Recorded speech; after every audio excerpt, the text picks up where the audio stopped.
following instructional video shows the steps a contractor or installer would take to center and square a photovoltaic or PV array on a roof. For purposes of this video, half-scale representations are marked on a concrete floor and are not an actual rooftop. Here's the roof represented by the blue rectangle. The first thing a contractor will do is find the center line between the east and west edges of the roof. First measuring the eave, then the peak, and marking those center points. A chalk line is used to mark that connecting line between the 2 points.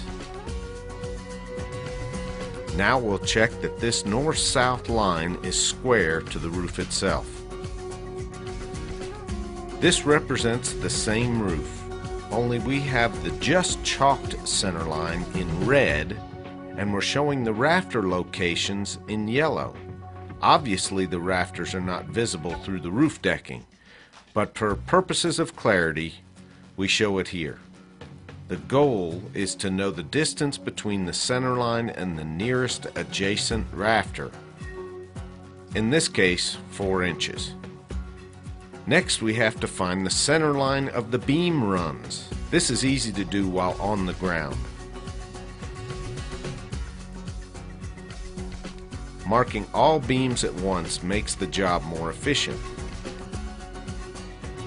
With the beam run center lines all lined up, we can make our first roof attachment mark on the bottom or sides of the beams at the same distance we found between the array center and the nearest rafter.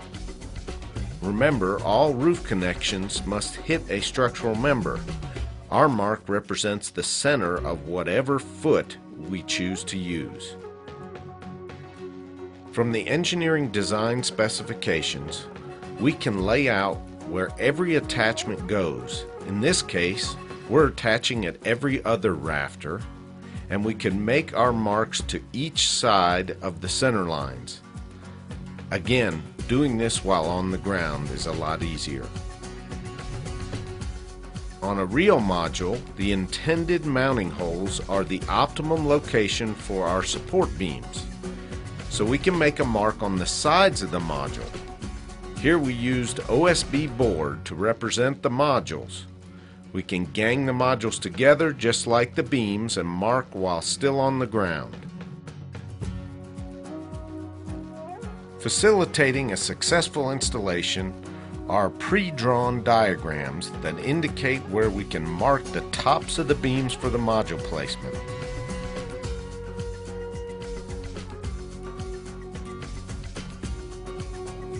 Another pre-drawn diagram depicts beam locations relative to the center line, so we can get back on the roof to mark the beam run locations.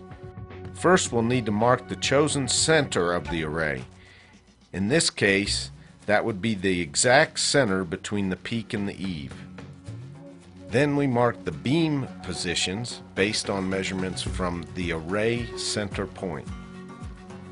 Beams can be spliced on the ground if splices are required, transported to the roof and laid out on our marks. The contractor will have loosely attached the feet so that when the beam subassembly is laid in place, minor adjustments to our beam marks is easy.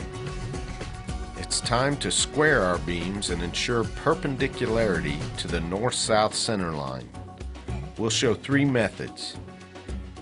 First, one can just measure from one corner to the opposite corner and adjust to make those measurements equal.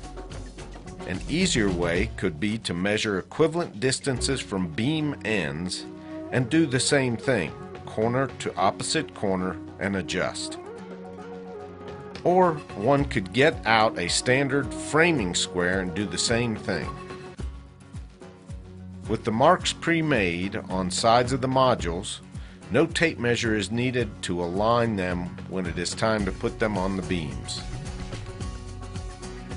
The successive east to west module locations are dictated by the top clamping components or mid-clamps.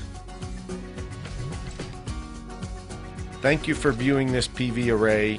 centering and squaring video. Hopefully you can see that pre-drawn diagrams as well as on-the-ground beam layout and module layout facilitates an efficient way to install, achieving a PV array that is attached to structural members in the center of the chosen roof space and done with the mounting structure square.